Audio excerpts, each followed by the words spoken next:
Welcome.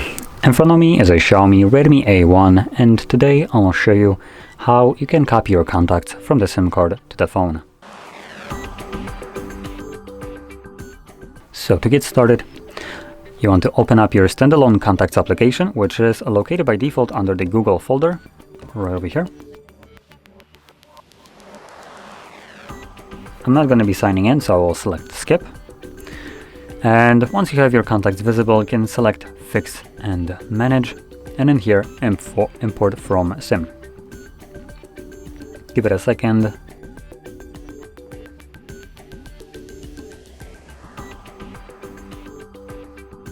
Come on. There we go. So that took a little bit of time to actually load those contacts. So as you can see, these are all the contacts that I have on my SIM card. By default, they will all be selected as long as they aren't already on my phone, but I didn't have any contacts as you've seen, so all selected. From here, I can deselect some of them by just unchecking them, and from there, all I need to do is select Import. It asks me a stupid question if I want to keep or remove these contacts. I would strongly recommend keeping them, because it's not like they're being displayed in your contacts right here from the SIM card, so it's not really changing it, right?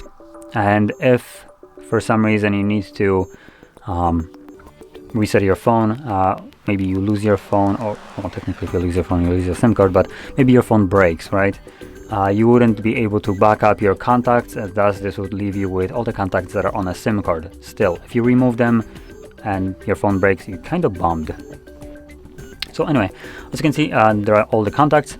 For me, also, I didn't have any kind of question if I want to import those contacts to my phone or somewhere else.